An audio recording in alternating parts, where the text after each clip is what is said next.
Aristotle's Nicomachean Ethics, Book 1.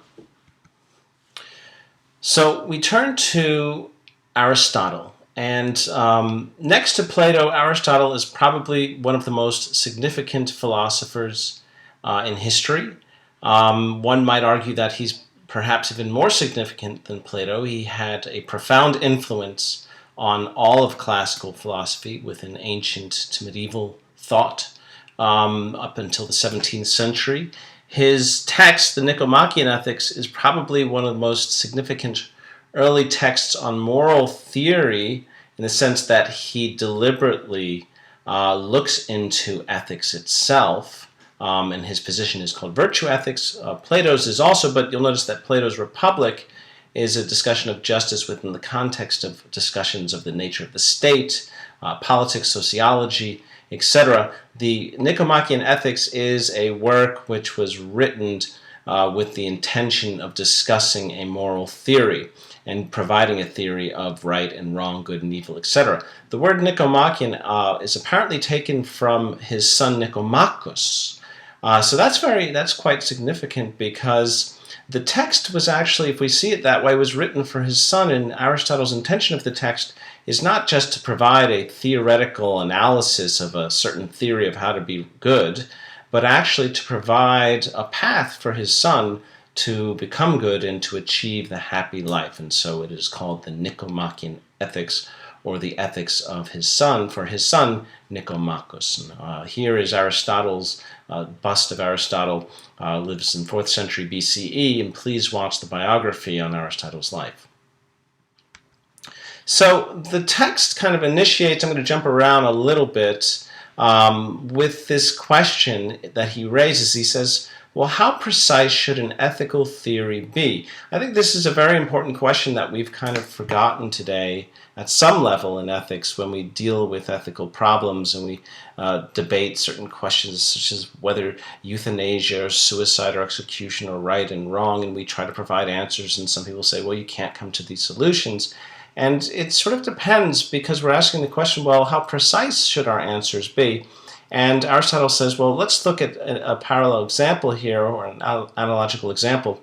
We have mathematics, right? So mathematics can start with very well-known starting points or axioms, right? And from that, it deduces theorems and properties, and it begins to make a theory, for example, a theory of number, that there's the odd and the even, and they have these properties. And those theories can be quite absolute and absolutely certain, right? So once you provide a theory and make a proof, well, that's it. And it holds for all of everlasting time, right? Now, ethics, unfortunately, cannot proceed in this way.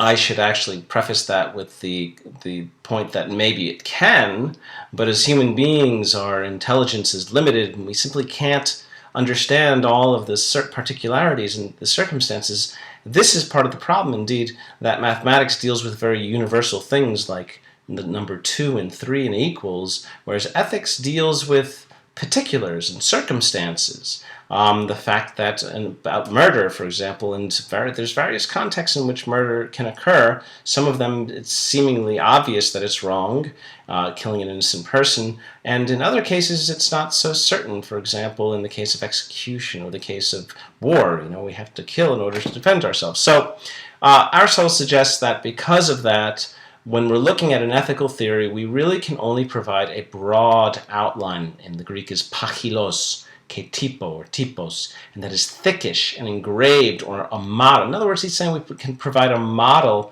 for what is right and wrong of the truth. Okay, and so this is his basic notion of how we should be proceeding in ethics. So from there, and this kind of becomes the initial starting point of the text itself, he begins with this statement about the nature of the good. And we've seen the good already and had some discussion of 3 types of good, for example, in Plato's Republic. Aristotle, within his works, who is a student of Plato, offers much more refined definitions.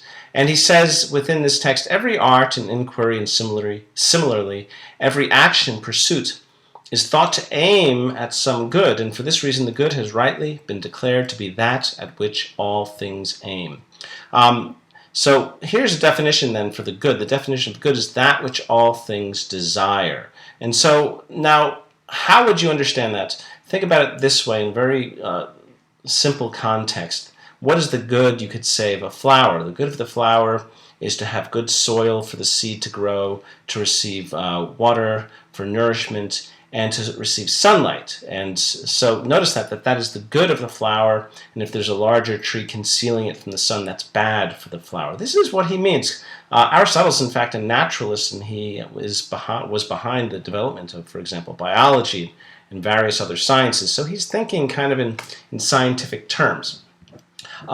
So one can ask also, what is the good, for example, of a bird? And the good of the bird is to be able to, a certain bird, maybe a hawk or some other bird, to fly, to be able to catch its prey, to have the ability to do these things, right?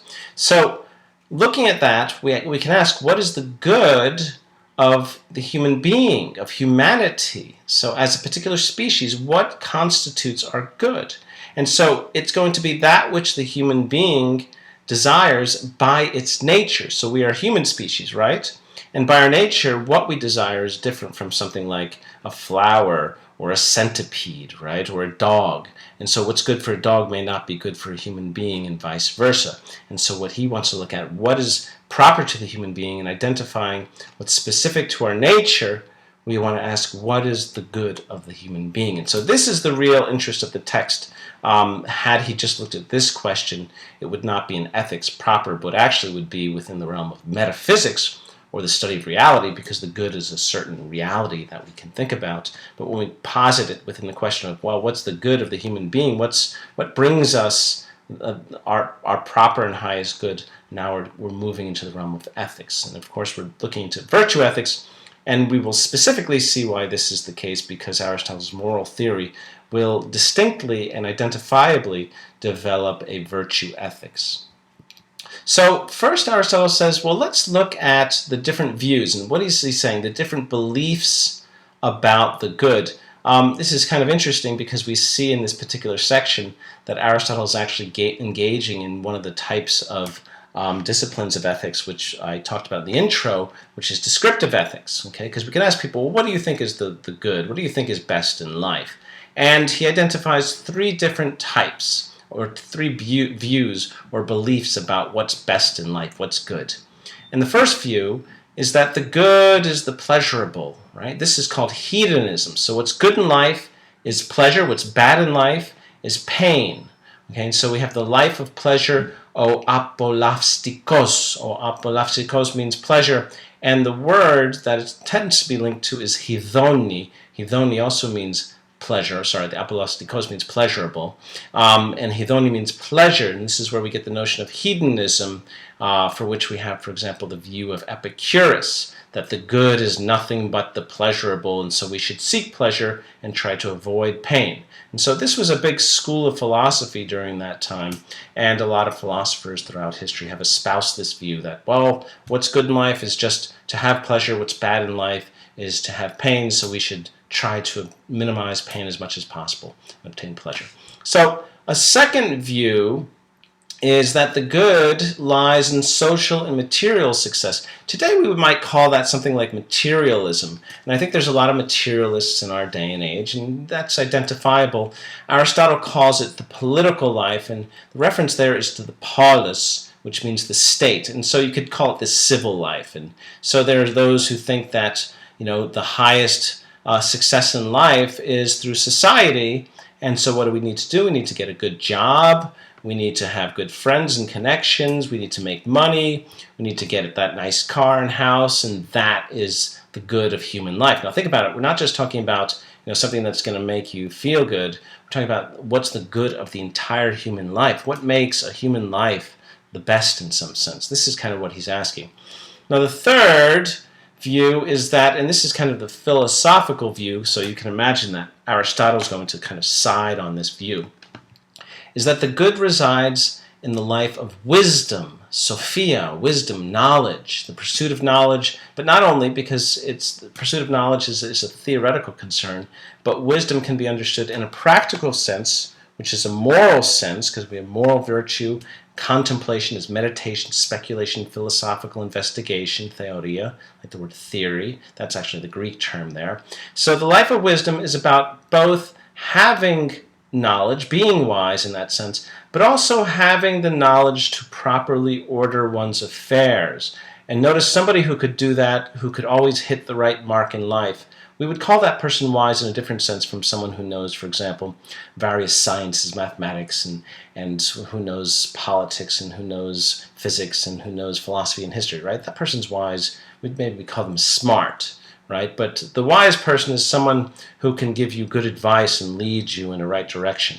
And Aristotle is going to tie that to the notion of moral virtue, but he's also going to bring in this notion of contemplation, speculation, reflection, self-reflection. We'll see that in another text, another book of the text. So he brings in the notion of eudaimonia or eudaimonia. It's actually, the Greek is evdaimonia, because remember the EU is ev.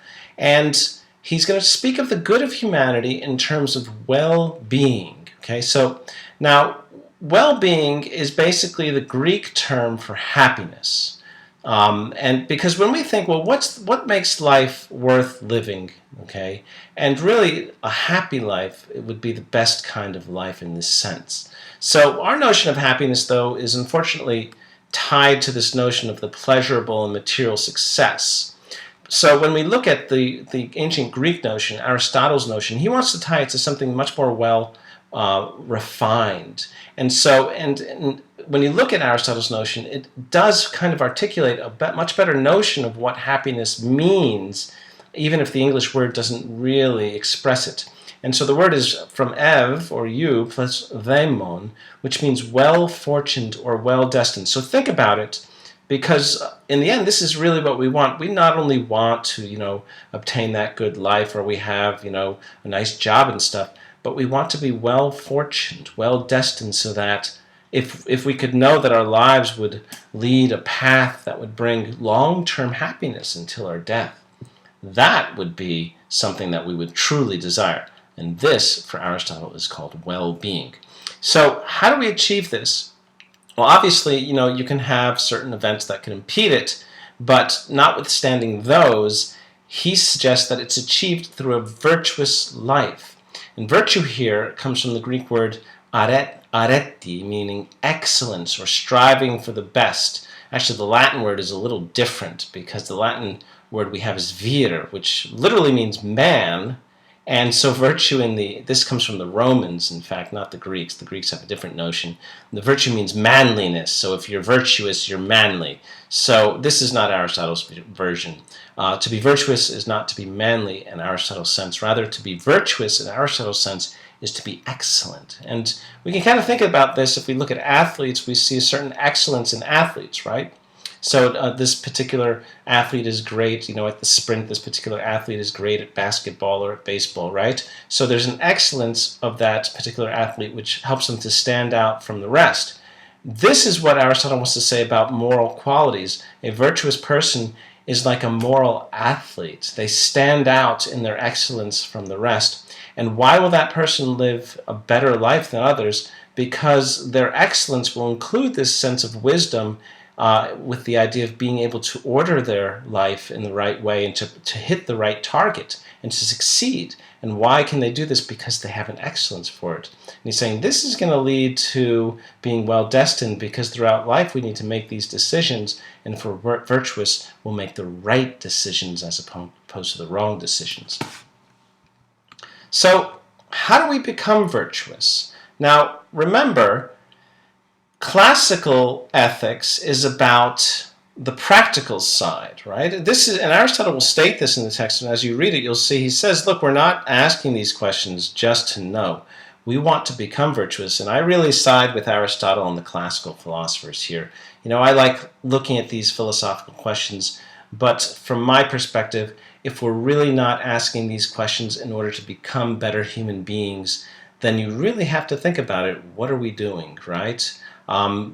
Because potentially you could be a quite vicious person and yet be teaching ethics. Think about that. And so you have a vicious person teaching ethics. there's a contradiction there, right? And the Greeks were averse to contradictions. According to them, a virtuous person, is going to somehow be informed by their own moral principles, and they'll be teaching those principles from what they're informed. So becoming virtuous, becoming a good person, that is in some sense the key to true ethics. Okay, and so this classical notion of the practical side, as I see it, is really essential here. Okay, so now what he wants to do, and remember, Aristotle is a kind of scientist, so he's going to break things down, using the classical science that's out there at the time, which is, it's classical science. There's a science they could model the world and the universe. They did not have modern science yet, but they still had some empirical aspects of their philosophy that they added. So what he does is he says, let's look at the human being. And in particular, he calls this the soul, and we won't get into that here in this particular text. But he says, with the human being, there's a part that's rational. In fact, if you look at the definition of a human being since ancient times, it's the idea that the human being is a rational animal. So we have a part that's animal and a part that's rational, something that's logical in us, that the animals, maybe they have some aspect of it, but they certainly don't have it developed to the extent that we have it, so we can rationally order our lives. And it seems that if you can't do that, if you can't make rational decisions to order your life, then you can't sort of achieve this virtue that's going to allow you to order your life toward happiness and well-being and well-destined life, right? So now breaking that down, he says, look, there's this rational principle that the human being as a rational animal has, which involves thinking, reasoning, judging. There's also deliberating, making decisions, right? Hoping for things, looking into the future, right? And there's this irrational side, which as animals we kind of participate in with the other animals. This can be divided into two parts. And the first part is what's called an appetitive, you can call it an emotive principle as well. But it's appetitive in particular because it's ordered towards some object. So that's perception, that's desire, and that's emotions. Emotions and desires are particularly important here. And the second, which I put in gray because it will be much less decisive in the discussion of how we become virtuous, is the nutritive principle. And this includes both growth and nutrition. So a plant has that, right? And we have that. A child grows and needs nutrition to do so, and we need nutrition to continue our life. Now, the question is, how do we become virtuous? How do we become virtuous? And what Aristotle is saying is that we need to analyze those aspects of the human being that can be influenced by right decisions. And he says, well, we can obviously, through thinking, reasoning, and judging, we can influence our life. But also through sort of controlling our desires and emotions, and you can add the will to that. I can will and make a choice.